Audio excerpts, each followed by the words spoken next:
My in-laws moved in without even letting us know. I thought they were just delivering a big package, but then they popped their heads out of the front door and said, "We ain't gonna pay rent or do any chores, so take care of us. I wanna stay in the big room, so help me with moving my stuff, will ya?"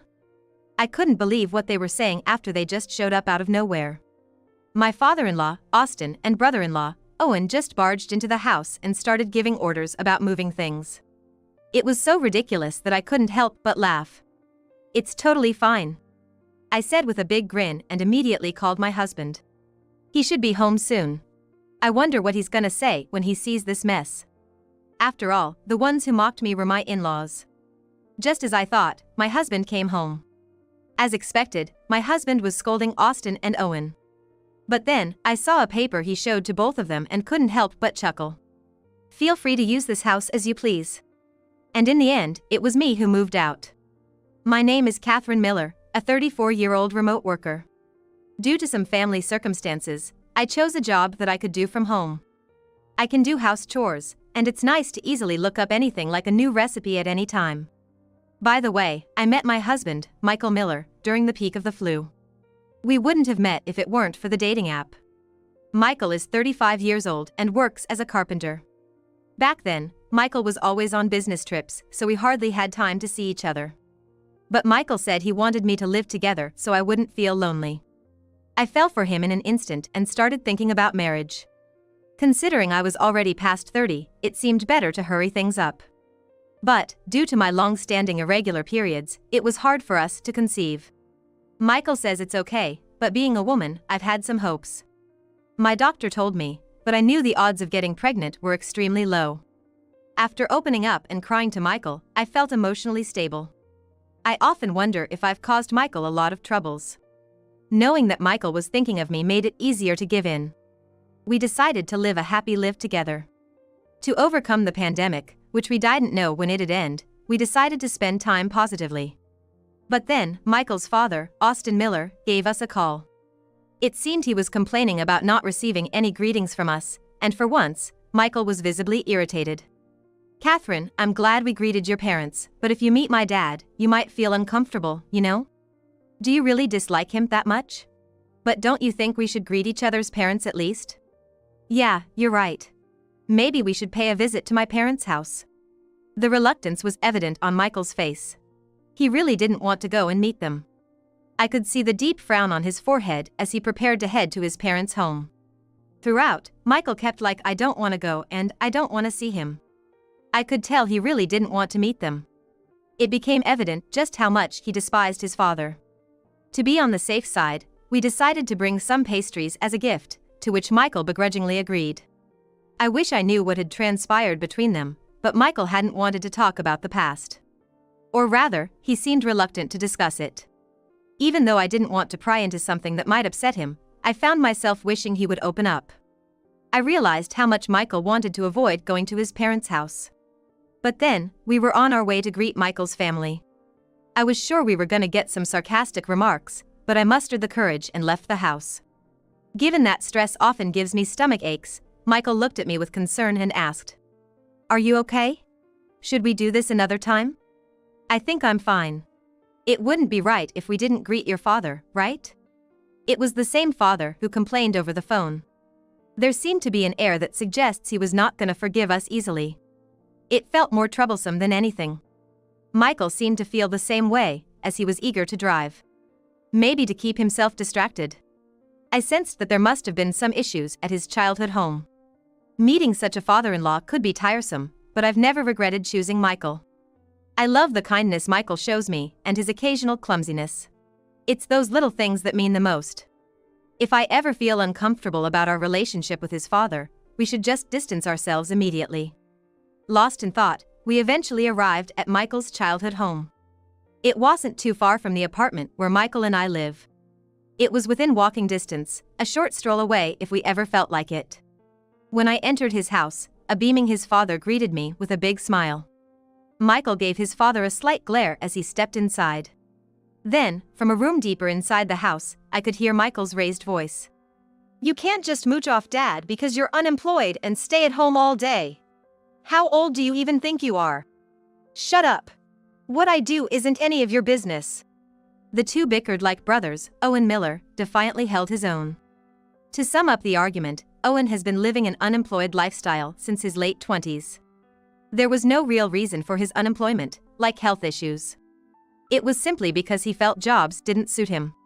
While Michael understood the desire for a job that fits, it was frustrating to see Owen not even looking. His father was no different, constantly bringing home different women and ending relationships time after time. Michael always said that there's no way they could be happy living like that. I'm not here to babysit the two of you. I came to announce that Catherine and I are getting married. Yeah, got it. If you want to brag about being happy, do it somewhere else. I'm good if I can just live with Dad. Owen laughed off the confrontation, deeply engrossed in his video game. Annoyed by the sight, Michael was about to react when we realized his father was looming over us. Catherine, huh? If you're gonna marry Michael, you better be ready to take care of his family. Once you got married to Michael, we're family. You get that? While that may be true, I don't think it's mandatory. What did you just say, young lady? You've got some nerve. I'll teach you some respect for your elders. Suddenly, with his father raising his voice, I snapped back to reality, taken aback. Michael quickly pulled my hand, and we managed to leave the house. I felt a wave of fear as his father, with a face like a terrifying monster, began chasing us. Something's off about that family. I couldn't stop shaking at the thought. Even when we tried to decide on an apartment, his father would always beat us to it and decide for us. To prevent such incidents from happening again, Michael and I decided to consider moving. Thanks to my job in web-related work, I can work anywhere with just a computer. There was no issue on my end, but the problem was Michael's job. Even if he's enjoyed doing household chores, he's been also the owner of a carpentry business. He often travels for work, so I ended up handling the moving process. While there was an inevitable aspect to it, there was honestly also a chance that his father and the jobless Owen might visit. Given my knack for bad premonitions turning true, all I could do was hope they wouldn't come. In the meantime, I decided to proceed with the moving arrangements, considering Michael's opinion as well. I wanted to get this sorted before they possibly visited our house. After the moving process was done, I was finally able to shift to working from home. There was still some work left contacting a representative regarding a web video project I had discussed before. While I was messaging and talking on the phone, I heard someone knocked on the front door. If it were Michael, he'd just come in without knocking. Who could it be? Could it be his father and Owen? As I thought this, I heard a shouting voice from behind the door. It was his father, Austin. What should I do? Michael wasn't back yet. It seemed I was gonna have to handle this situation. Maybe I should just talk to him. I ended the call with the client and headed to the front door. From the aggressive knocking, I could only think of his father. I didn't know what he wanted, but if he was here to disturb our life, I'd appreciate it if he left. I was like hello, lightly responded and opened the door slightly. Then, Owen forcefully pushed the door open, placing a large bag at the entrance with a pleased look. Owen dramatically sat down and was like, I'm exhausted. Hey Austin, what's all this about? We couldn't pay the mortgage on our place, so we sold it and decided to move. Naturally, we won't pay any rent or do any chores, so take care of us. With a self-centered look on their faces, his father and Owen entered our apartment. Owen, carrying his baggage, was looking around to decide which room to occupy. His father, after placing his huge bag in the living room, started complaining about the size of the room. Come on, this apartment is meant for 2 people, you know? If we're going to have 4 people living here, we might need to find another place. But Michael and I had already decided on our next place. Even though our moving day was just around the corner. I'm gonna take the upstairs room. Catherine, can you tidy up this room for me? Before that, haven't you put too much stuff in the living room? There's no space for us to even eat together. I was speechless at the audacity of them who just said whatever they pleased. I decided to inform Michael about the situation. Suddenly, I heard the sound of someone punching a wall, probably out of anger. However, the words I heard afterward were a relief. At least I wouldn't have to take care of these 2 anymore. But due to work circumstances, Michael couldn't come back to the apartment. It was up to me to handle that situation. Facing 2 men alone as a woman felt unsafe, so I called someone. The person on the phone was a friend who helped Michael and me with our moving preparations. And she's lived in a building that Michael's company built. Her name is Olivia Lewis. Olivia is a CEO who owns properties overseas. When I contacted Olivia, she said she had a bad feeling about the father and son at my home. Sure enough, they had arrived at our apartment and were arrogantly placing their belongings everywhere. Michael and I owned that apartment. I was the one on the lease since I was working from home, and I could leave if I wanted to. I told the two clueless men with a big smile. "That's totally fine. We're moving out of this apartment anyway." At that, his father, looking desperate, clung to me. "Don't cling to me looking so pitiful. It's embarrassing." I gave his father a condescending look, and he, on the verge of tears, tried to reason. "It's a joke, right? Tell me it's a joke." "It's not a joke, Austin. Michael and I decided this together. There's no way I'd joke about it now." The same man who was so smug about the living room just a while ago was clinging to me. He looked truly pitiable. Owen, wondering what the fuss was about, came down from upstairs and was taken aback by the scene between his father and me. "Dad, are you seriously trying to make a move on Michael's wife now? That's just unbelievable." I had a few things to say to Owen, who was making such remarks. To begin with, as soon as he arrived at our place, I was pretty pissed off seeing him search for his own room. It was not even a house he rented, so how could he just act so selfishly? Their actions were beyond my comprehension. If anyone should be saying unbelievable, it was my line. "You folks moving into someone else's house is just unbelievable. You didn't even have a lease. What made you think you could just move in and live here?" I decided to call Olivia. She's both the landlord of an apartment complex and its general manager. Sometimes she's referred to as the CEO and other times, just as an office worker. In short, she's a big deal around here. There should be no way they could talk their way out of this once she arrives. Olivia arrived at the parking lot and entered the room. She assessed the situation with me and the two men and seemed to get the gist. She was gonna contact Michael. After talking with Michael for a bit, Olivia seemed to have resolved the issue. Her face looked dead serious. "Did you handle the tax declaration after selling your house?" "No, not yet." "That's odd. We can't lease you the apartment without that. Please ensure you've reported it correctly, and then we may proceed with this room." Olivia was methodical in her approach. If you want to have a fair conversation with those people, you gotta come prepared with legal knowledge. But Michael must have known this too.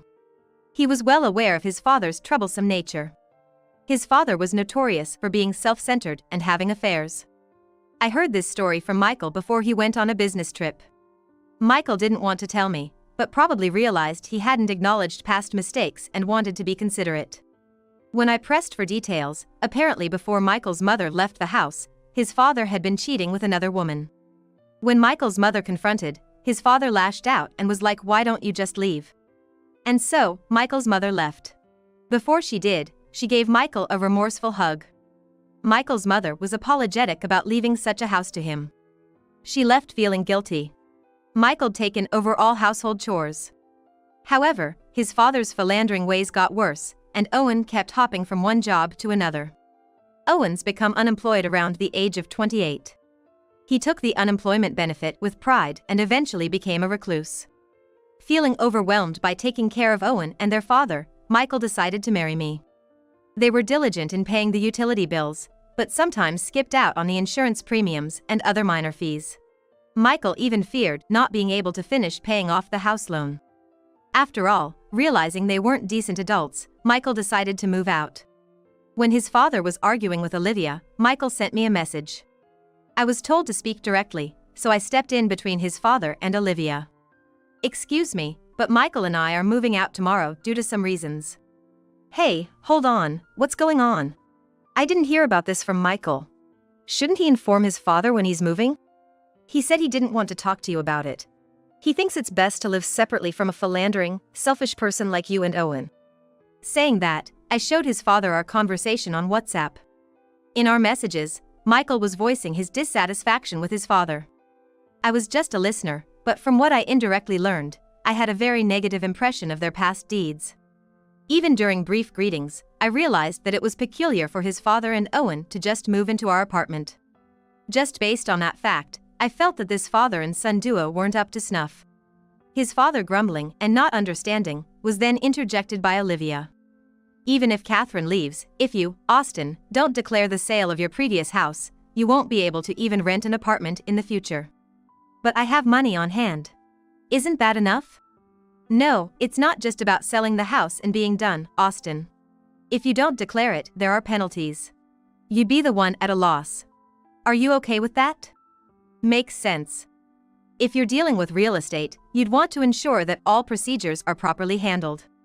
If he did sell the previous house, he would eventually need to report it to the local authorities. Or perhaps he didn't even report it to the real estate agency, which would be suspicious. Considering these two, it was easy to guess they didn't bother to properly research. Looking at the documents Olivia brought, it seemed there might be taxes due. I wonder if they were even aware of this tax responsibility. When I checked with Olivia about the documents, she showed them right after arriving at the apartment. But it seemed like they didn't understand any of it, and I'd been getting questions about the documents from Austin and Owen. Wondered how long it's gonna take for them to get it. Michael and I had been living in this apartment for long, but we've done our research on how to go about the necessary procedures. That was why everything went so smoothly for us. There's always pros and cons to everything, isn't it just common sense to check things out? Yet they moved our place without giving it any thought, which I found questionable. The ones not thinking and just acting recklessly were Austin and Owen. In that moment, Olivia decided to give a warning to the two of them. Please don't assume you can just move into this apartment immediately. I'll check everything thoroughly and get back to you. Then, we can decide on the next steps. All right, got it. Seemed like Owen understood, as he sat quietly listening. Just to be safe, I decided to go back to my parents' house for the night, as the apartment was gonna be rented out by tomorrow. I didn't want to sleep with two guys, especially ones who lack common sense. Besides, I've been a respectable woman. Considering the risk of getting dragged into some mess, I decided to let Michael's father and his brother duo stay in my apartment. Olivia, whom I got along with at the real estate agency, suggested it too, so there might have been some real issues. If anything went wrong, it could ruin the moving plans with Michael. I decided to leave it in the hands of Olivia, the real estate agent, and spend a night at my parents' place. Since Michael's father and Owen were gonna be in the apartment, I informed Michael to proceed with the preparations for our new place. I'd made sure to be in touch with Olivia to check on how the two were doing. Later on, based on Olivia's recommendation, the apartment was rented to Michael's father and Owen for just a few days. To check if they had properly done the procedures at the real estate agency and if they had been paying their taxes. Regarding the house they claimed to be sold, she needed to contact the associated real estate firm. It turned out that not only had they neglected post-sale procedures, but they also hadn't paid their taxes. Moreover, Olivia reported them to the police suspecting they might have run off with just the sale money, hinting at a potential scam. It was decided to inform Michael's father and Owen staying in the apartment just to be safe. If false information was provided to the real estate company, penalties would surely be enforced. Not only would they take the taxes, but what if they also took penalties? I wondered how much would be left in dollars. According to what I heard from Olivia, it seemed that it might even go into the negative. Apparently, the reason was that they only got their house appraised by one real estate agency, which had good reviews and word of mouth. Sure, it's a hassle, but they thought no matter which real estate agency they asked, the estimate would be the same. Another thing they needed to do was a property transfer process. In simple terms, it's to change the property's name from Michael's father to the new owner. If there was any outstanding mortgage on the house, it'd be paid from the sale. But as expected, even though there was a mortgage left, they didn't pay it. It's turned into a case, with interrogations regarding the amount due and possible fraud. What's particularly bad was Michael's father insisting he knew nothing about it. As for Owen, he couldn't go back to his old home and he lost our apartment. That means he's gonna have to find a job with housing provided. However, he only has experience being a shut-in and living off his parents. Sure enough, my parents ended up taking him in. But they've said once he finds a job with housing, he's gonna have to move out. He's being rushed, but with some guidance from my parents, it seems he might get a job. Right now, I wish Michael's father and Owen would learn to live responsibly. It made me realize the importance of looking into things before taking action. Meanwhile, Michael and I decided to relocate overseas. Michael's hard work has been recognized, and he's offered a project abroad, in Spain. But the problem is, both Michael and I are Americans who can't speak a lick of any Spanish. We've been studying hard, trying to learn some basic conversation in Spanish. I wanted to be able to hold everyday conversations as much as possible, and more than anything, it was my first time going on a business trip abroad, so there was a part of me that was really excited. Eventually Michael's job is overseas, so he started looking at potential homes for us. He'd regularly send me messages or call. I felt blessed experiencing Michael's kindness, trying to ensure I wasn't anxious. Today, from the airport, I got a call from a worried Michael who is going to fly to Spain. "Are you okay? I know it's been hard because of my dad and brother." "I'm totally fine. I'm more excited about living abroad with you." "Good to hear." Hearing Michael's relieved voice made me happy too. We're now free from those two, and we're gonna enjoy our lives. To achieve that, we will keep studying a lot, learn things, and adapt to our new life. Everything is going to all right. And so, our life in Spain began. A child came into our lives, and our daily life changed as a family of 3. Cherishing our happiness, we continue to live strongly every day.